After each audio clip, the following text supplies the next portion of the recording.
On है। अच्छा, तो मैम आपने ये बताया था ये जो CVS एग्जामिनेशन में, वो मैं साथ साथ लेके जाऊँगा, उसमें आपने पहला पॉइंट बताया था इसमें कि सारा इस तरह ये भी क्लिक। अच्छा, तो मैम आपने इसमें बताया था कि उनसे पहले पूछना क्योंकि 3 मिनट का वाइवा होता है कि GPA जनरल एग्जामिनेशन लेनी है, लोकल एग्जामिनेशन लेनी है। तो पहला होगा इसमें पेशेंट का ग्रीड कॉन्सेंट, वो हो गया। उसके बाद अगर हम GPA में मूव करेंगे जनरल फिजिकल एग्जामिनेशन, तो फेस में हम उसका एनीमिया देखेंगे। अच्छा, तो मैम फेस में इसका एनीमिया देखेंगे, ठीक है। आपने कहा था आँख के नीचे वाले हिस्से से हम एनीमिया देखेंगे, और ये वाला जो जगह होती है ना, ये वाला यस, वो जो लोअर स्किन ऑफ द आई, ठीक है। तो उसके बाद आपने कहा था जॉन्डिस के लिए हम आई की अपर स्किन देखेंगे पेशेंट की, ठीक है। स्क्लेरा उसे पता लगेगा, ठीक है। और तो फेस पे कुछ नहीं है ना मैम? उसके अलावा आंखों में कोई हेमरेज तो नहीं हुआ हुआ, अच्छा, हेमरेज वाला। इसके अलावा जो हाइपरलिपिडीमिया जो होती है, यहाँ पे एक्यूमुलेशन ऑफ जो लिपिड हुई होती है, ठीक है, सही है। सिंथेक्स यहाँ पे लिखा हुआ भी है, ये वाला। यस, ये होगी फेस की चीज़ें, GPA इसका कवर्ड हो गया। उसके बाद आपने कहा था माउथ में मेनली हमने अल्सर देखने हैं, ठीक है। उसके अलावा तो कुछ नहीं है माउथ में? अल्सर देख लेंगे, हाइजीन देखेंगे, ठीक है। हाइजीन, ठीक है, ये अगर हो गया। पेशेंट बहुत क्रोनिक स्मोकर है तो उसमें तार की वो नज़र आ जाती है, सही है, 3 पॉइंट बस सही है, ठीक। उसके बाद हैंड में आपने कहा था कि इस तरह करेंगे कि अगर इसमें गैप आ रहा है 2 नेल बेड्स के रूट के दरमियान, तो उसको नॉर्मल, अगर नहीं, अगर गैप नहीं आ रहा तो क्लबिंग होगी, ठीक है। और उसके बाद आपने कहा था इसमें एनीमिया भी देखेंगे। एनीमिया कैसे देखेंगे इसमें मैम? पेशेंट के हाथ के साथ अपना हाथ कंपेयर करें। अच्छा, तो उसका अगर बहुत रेडिश या बहुत वाइटिश हो तो? बहुत वाइटिश होगा तो मसला होगा। अच्छा, बहुत वाइटिश होगा तो मसला होगा, ठीक। उसके बाद आपने कहा था नेल बेड में कैपिलरी रिफिल देखेंगे कि उसके प्रेस करेंगे 2 सेकंड में नॉर्मल हो जाएगी, लेस देन 2 सेकंड। इससे कैपिलरी रिफिल भी चेक हो गया। उसके बाद आपने कहा था इसकी रेडियल पल्स यहाँ से देखेंगे, और ब्रेकियल और कैरोटिड। रेडियल एक दफ़ा आपने चेक कर लिया, उसके बाद रेडियल डिले भी चेक कर लिया। हाँ, दोनों रेडियल को आपस में कंपेयर करना है, यानी ठीक हो गया। और उसके बाद फिर आपने कहा था कि आर्म में साइनोसिस ब्लूइश अपीयरेंस देखना, वो पॉइंट क्या था मैम? फिर उसके बाद ये हो गया आपका ब्लूइश, ठीक है। ये आपका जनरल फिजिकल एग्जामिनेशन अच्छा, खत्म कंप्लीट हो गया।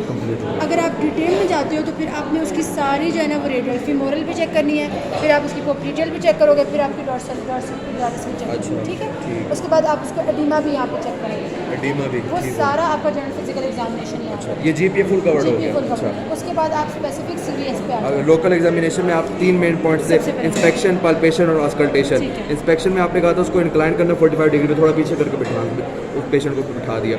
उसके बाद आपने कहा था उसकी चेस्ट राइज इंस्पायरेशन और एक्सपायरेशन के दौरान देखनी है कि फुट एंड पे जाना है पेशेंट के, हाँ, फुट एंड से, फुट एंड पे खड़े होकर उसके लेवल पे होना है, ठीक है। मतलब मैं उसकी फुट एंड पे आगे मैं ऐसे बैठ के देखूंगी, ठीक है।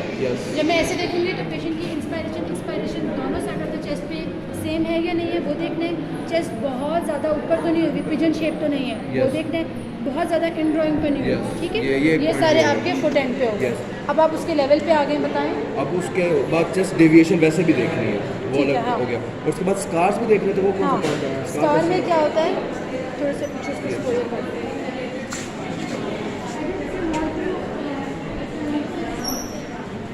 ठीक है, स्टर्नम में आपने क्या करना है, स्पोयर हो गया, ठीक है। मिड अम्बिलिकल के रीजन पे आपने किया, स्टर्नम आप उसका देखोगे, स्टर्नम में कोई एक्सीजन तो नहीं हुआ, ठीक है। ओपन हार्ट सर्जरी तो इस तरह की स्टर्नोटमी तो नहीं हुई। दूसरा, आप उसको क्या कहते हो कि आपके बाजू में दर्द तो नहीं है, अपना बाजू उठाएं, ठीक है।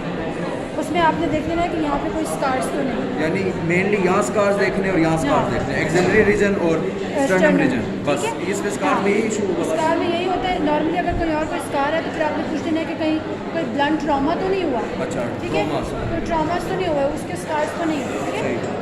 Being a doctor you can differentiate कि ये सर्जरी का स्कार है, ये कोई ट्रॉमा का स्कार है, ठीक। तो मैम सही है। उसके बाद ब्रूजेस देख लेंगे, कहीं कोई ब्रूज तो नहीं है, कोई असॉल्ट तो नहीं हुआ, ठीक है।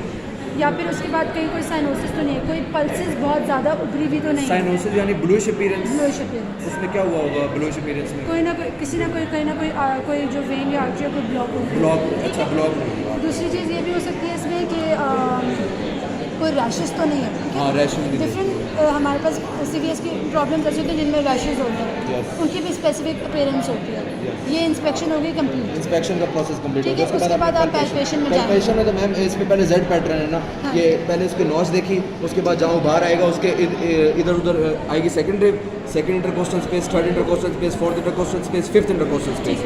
तो जहाँ सेकंड रिप थी बहुत ऊपर से, ये जो है ना ये ये इसके क्लेविकल्स हैं। अच्छा, ये क्लेविकल, यहाँ पे अगर आप फील करो ना second angle of the minimum, तो फिर आप यहाँ से काउंट करना शुरू करोगे तो यहाँ तक आपकी फिफ्थ आएगी। यस बिल्कुल मैम, यहाँ से। ठीक है। तो पहले तो सेकंड रिब जो फील होगी हमें एंगल ऑफ लुई के दरमियान, तो इधर उधर तो हमारे पास राइट साइड पे हो जाएगी ऑर्टिक वॉल की पल्मेशन, और इधर लेफ्ट साइड पे स्टर्नम की इधर हो जाएगी सेकंड रिब पे पल्मोनरी रिब के ऊपर नहीं, रिब के ऊपर intercostal space, second intercostal space पे पल्मोनरी वॉल की हाँ होगी। जी। तो उसके बाद फिर हम नीचे जाएंगे फिफ्थ इंटरकोस्टल स्पेस पे, इधर फोर्थ इंटरकोस्टल प्लस पे मैम फिफ्थ बना हुआ है, फिफ्थ पे और फोर्थ वेरिएशन है, वेरिएशन है, ठीक है। तो फिर आप लोग जो बोलते हैं, ठीक है। फोर्थ इंटरकोस्टल स्पेस में हम करेंगे, उसके बाद कौन सा करेंगे, ट्राइकस्पिड वॉल करेंगे। उसके बाद फिर हम फिफ्थ इंटरकोस्टल स्पेस पे और मिड क्लेविकल लाइन जब कंसीड करेगी वहाँ हमने मिट्रल यानी बाइकस्पिड वॉल कर देना। तो ये जी पैटर्न एक ही हो गया पैल्पेशन में। उसके बाद आपने बताया था पैरास्टेनल हीव, एक ये भी था ना पैरास्टेनल हीव के। इसी के साथ जब आप जेड पैटर्न बना रहे हो तो आप एपिक्स बीट भी ऐसे करके लेते हो। एपिक्स बीट भी mid clavicular line fifth intercostal space पे फील होती है। ये टेक्निक इजी है, आपको जो एपिक्स बीट है वो अपनी किसी भी फिंगर के नीचे फील हो जाए। एपिक्स बीट और ये दोनों सेम नहीं करते, ये जो लास्ट पॉइंट है हाँ ये अलग अलग, लेकिन ये थोड़ी सी इस तरफ आपको फील होती है एपिक्स बीट, ठीक है। यानी मिट्रल बाइकस्पिड और एपिक्स दोनों में थोड़ा सा हाँ थोड़ा सा डिफरेंस था, लेकिन इतना ज़्यादा डेविएशन का वर्ड नहीं यूज़ करना। हाँ डिफरेंस होता है, हाँ ठीक है। अच्छा, अब पैरास्टेनल हीव के पास पैरास्टेनल हीव में जो मैम यही लिखा था ना कि when we press the sternum तो left side of push out। Sternum को आप या ऐसे हील रखो या ऐसे आओ, Yes। ठीक है।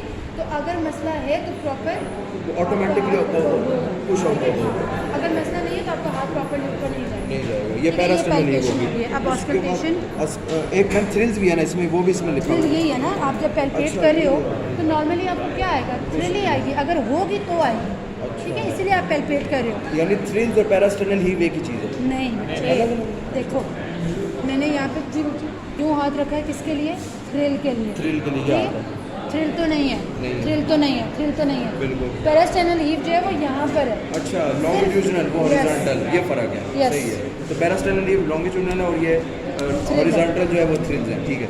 तो पैल्पेशन में हमारा ये खत्म हो गया, ठीक फिर है। उसका- और थ्रिल्स का आपने पैटर्न बताया था, second intercostal space left, second intercostal space right, fourth intercostal space right, fifth intercostal space Right। Right. अच्छा, ये भी गलत लिखा हुआ है, लेफ्ट। ये सारी लेफ्ट है और ये राइट है। अच्छा, ये second intercostal space right, second intercostal space left, बाकी सब fourth left। Intercostal space left और fifth intercostal space left. Left। तो ये पैटर्न है थ्रिल्स को मैयर करने का। अच्छा, उसके बाद अस्कल्टेशन में उसको आपने बताया था कि 45 डिग्री आगे की तरफ करना है और फुल एक्सपायर पहले आपने ऑस्कल्टेट करना है। पेशेंट होगा ही आपका, पेशेंट करो, पेशेंट होगा ही आपका 45, ठीक अच्छा, हाँ। है। सीवीएस की पूरी एग्जामिनेशन 45 डिग्री पे होती है। जी 45। जहाँ पे आपने पैल्पेट किया है फॉर द थ्रिल, वहीं पे आप ऑस्कल्टेट करोगे, पहले डायफ्राम से फिर बेल से, ठीक है।